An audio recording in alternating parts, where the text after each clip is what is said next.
11 দলীয় জোটের সম্মানিত নেতৃবৃন্দ, আমরা আল্লাহর কাছে শুকরিয়া জানাচ্ছি যে আল্লাহ তাআলা জনগণের সামনে যারা ভোট ডাকাত তাদেরকে উন্মোচন করতে আমরা সক্ষম হয়েছি। বাংলাদেশে ওরা শুধু ভোট চুরি করে নাই, ডাকাতি করেছে। আমাদের সুস্পষ্ট অনেকগুলো দাবি রয়েছে। আজকে নির্বাচনের পরে 11 দলীয় যে ঐক্য রয়েছে, আমরা জনগণের সামনে উপস্থিত হয়েছি। আমরা প্রথমত বলতে চাই, পার্লামেন্টে যে ভোট ডাকাতরা গিয়েছে, জনগণের সামনে আমরা বিরোধী দল হিসাবে হাজির হয়েছি।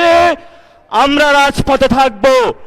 কড়ায় গন্ডায় ইঞ্চি ইঞ্চি করে জনগণের উপরে যারা ভোটের ইঞ্জিনিয়ারিং করেছে, ভোট ডাকাতি করেছে, নতুনভাবে জুলুম চাপিয়ে দেবার চেষ্টা করছে, আমরা তাদের কাছ থেকে বুঝে নেব ইনশাআল্লাহ। আমি সংক্ষিপ্ত কথা বলবো।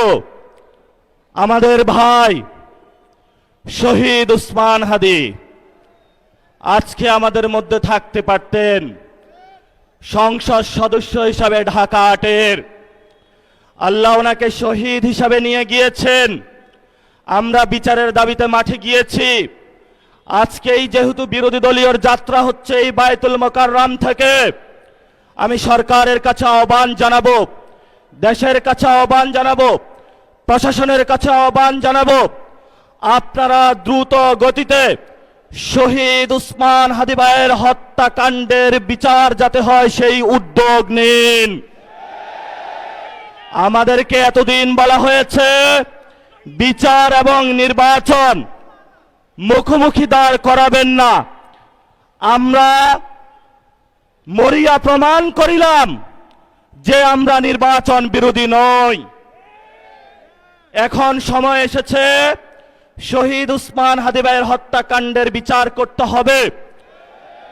তৎকালীন সময়ে সংস্কারের নিয়ে বলা হয়েছিল, সংস্কার এবং নির্বাচন বিরোধী করার চেষ্টা চালানো হয়েছিল, ট্যাগ দেওয়া হয়েছিল, ওরা নির্বাচন চায় না। আমরা তোমাদের চোখে আঙ্গুল দিয়ে দেখিয়েছি আমরাই বাংলাদেশে গণতন্ত্র চাই, তোমরা চাও ভোট ডাকাতি করতে। এখন সময় এসেছে, কোনো 9-6 চলবে না। সংস্কারে জনগণে যে হ্যাঁ ভোটে ম্যান্ডেট দিয়েছে, দ্রুত বাস্তবায়ন করতে হবে। সাথে সাথে বাংলাদেশে সন্ত্রাস, চাঁদাবাজি, দখলদারিত্ব বন্ধ করার উদ্যোগ নিতে হবে। এবং নির্বাচনের আগে আমরা এই বায়তুল মোকাররমে দাঁড়িয়ে একটি প্রটেস্ট করেছিলাম। ভোট ডাকাতির জন্য আমাদের জামাত ইসলামের এক ভাইকে খুন করা হয়েছিল। আমরা বলেছিলাম আমরা আবার আসবো, দ্বিগুণ হয়ে আসবো। এসেছে দ্বিগুণ হয়ে। আমাদের ভাইয়ের হত্যার বিচার বুঝে নিতে হবে। রাজপথ সংগ্রাম জারি রাখতে হবে। যেই বোনদের উপরে আক্রমণ করা হয়েছে, পেটে লাথি মারা হয়েছে, বোরকা ধরে টান দেওয়া হয়েছে, গুলিবিদ্ধ করা হয়েছে, পা ভাঙা হয়েছে, প্রত্যেকটির হিসাব করা